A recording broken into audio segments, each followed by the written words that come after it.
He ate his cold cereal and toast in silence, just like he had every morning for 3 straight years. He hadn't had the enthusiasm or the skill to make himself a hot breakfast since the funeral. Cooking for one wasted time and dirtied too many dishes. Soggy bran flakes were good enough, because he didn't really feel like eating anything anyway. When he was feeling especially glum, he mixed the bran flakes with all bran, which usually made him feel worse. As he stared out the window, he washed down his bran flakes with a few gulps of coffee. Only 8 a.m., and the sky was as dark as if it were already dusk. A storm was brewing, and it looked like it might make down hard before the morning was over. The overcast skies suited Aaron's mood perfectly. His life had been one cloudy, dismal day after another since Mary had died 3 years ago.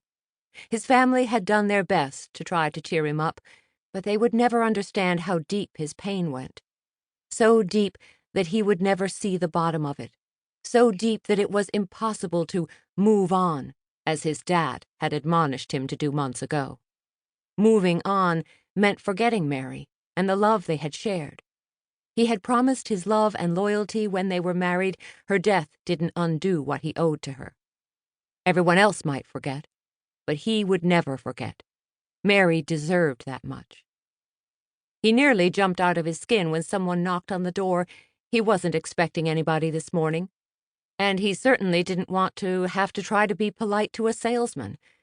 He turned to stone and sat quietly, hoping whoever it was would give up and move on to the next house. The second knock was louder and more insistent than the first.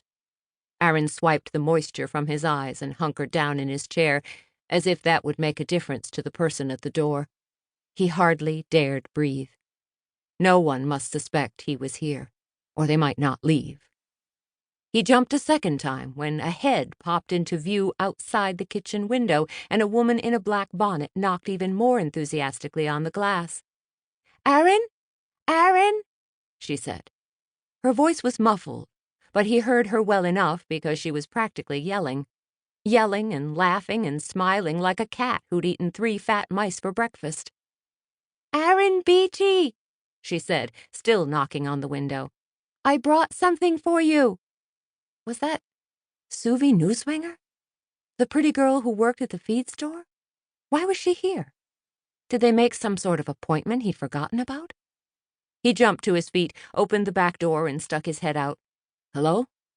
Do you need me for something?" Suvie just grinned and grinned as she tromped over his sorry, unkempt grass and through a modest pile of dead leaves that had been sitting there since autumn 2 years ago. "Wie geht, Aaron Beachy?" she said as she continued her tromping clear up to the back porch steps. "I'm glad I caught you home." She pointed to the tall pile of rocks sitting in the center of his backyard. "Are you planning to build something?" "That is what I'm building." Puzzlement traveled swiftly across her face, but she didn't dwell on it. "I brought you some petunias in a casserole."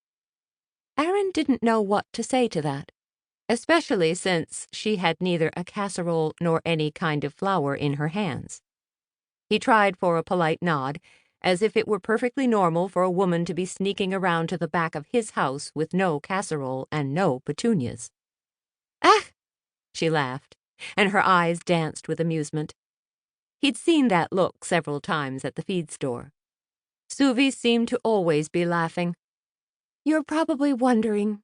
I left the petunias and the casserole on the front porch so I wouldn't have to haul them all the way around the house. Your great-grandparents are watching them." "My great-grandparents?" Suvie's lips twitched. Whether in amusement or uncertainty, Aaron couldn't tell. "Yeah, they're waiting at the front door." Aaron was getting more and more confused. "You left my grandparents on the porch?" "They're not in any danger." "I'm sure they're not in any danger, but why are my grandparents on the front porch?" "They didn't want to walk all the way around the house to find you. They volunteered to guard the petunias and the casserole from raccoons and stray dogs." Surely his brows were touching at the middle of his forehead. Suvie had brought Mammy and Dottie along to hold her petunias. "Do you want to see them?" Suvie said. Aaron wasn't sure if she meant his grandparents